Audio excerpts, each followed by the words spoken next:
તારીખ 27/8/2026 ઉત્તર ગુજરાત યુનિવર્સિટીના કન્વેન્શન હોલ ખાતે ધી આરાધના બચત સહકારી મંડળીની નવી શાખાનો શુભારંભ થયો છે। 1994થી સતત લોકોની સેવામાં કાર્યરત અને સરકાર માન્ય સંસ્થા ધી આરાધના બચત સહકારી મંડળી લિમિટેડ દ્વારા તેની સફળતાના 31 વર્ષ પૂર્ણ થવાના અવસરે પાટણ ખાતે નવી શાખાનું ભવ્ય ઉદ્ઘાટન કરવામાં આવ્યું હતું। સેવા સહકાર સમૃદ્ધિના મંત્ર સાથે આગળ વધતી આ મંડળી દ્વારા ગ્રાહકોને વધુ સારી સેવાઓ પૂરી પાડવાના હેતુથી આ નવું સોપાન શરૂ કરાઈ રહ્યું છે। આ કાર્યક્રમમાં ઉપસ્થિત રહેલા મહેમાનો દ્વારા દીપ પ્રાગટ્ય કરવામાં આવ્યું હતું।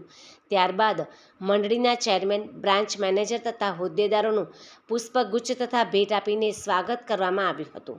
મંડળી પરિવાર દ્વારા આ શુભ પ્રસંગે ઉપસ્થિત રહેવા સૌ નાગરિકો અને સભાસદોનો આભાર વ્યક્ત કરવામાં આવ્યો હતો। Naresh Singham, assistant general manager, the Aradhana બચત સહકારી મંડળી। આજે 1994થી સ્ટાર્ટ થઈ મંડળીને આજે 31 વર્ષ પૂરા થઈ ગયા, 32 વર્ષ ચાલી રહી છે। અમારી મંડળી બે જ કામ કરે છે, બચત અને ધિરાણનું, અને લોકો સાથે ન્યાય કરે છે અને છેલ્લા 32 વર્ષથી લોકોને સારી એવી રિટર્ન આપી રહી છે। આજે પાટણ ખાતે યુનિવર્સિટીના હોલમાં વીણાબેન ઝાલા અને એમના હાથ નીચે 6 બ્રાન્ચ મેનેજરો જે નવા અહીંયા બન્યા છે એમનું આજે સન્માન સમારોહ રાખ્યો છે અને બહુ સક્સેસફુલ રીતે લોકો અને સમજ્યા છે।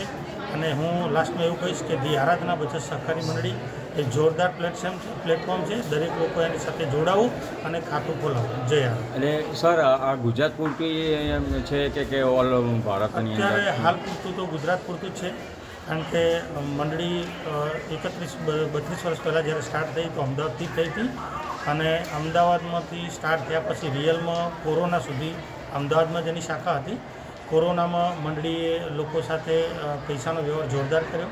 જ્યારે લોકોને સખત જરૂર હતી ત્યારે ઘરે ઘરે જઈને મંડળીએ ચૂકવણું કર્યું। એ પછી અમે ગવર્મેન્ટ જોડે પરમિશન માગી અને પછી અમને જિલ્લા વાઇઝ, ડિસ્ટ્રિક્ટ વાઇઝ બધે 1 to 1 બ્રાન્ચો મળી અને આજે ગુજરાત ખાતે 750થી વધારે બ્રાન્ચો છે। જોવા જઈએ તો 10 લાખથી પ્લસ હશે અને બ્રાન્ચ મેનેજરો, આસિસ્ટન્ટ, ડેપ્યુટી જનરલ મેનેજર એવા 25,000થી પ્લસ છે।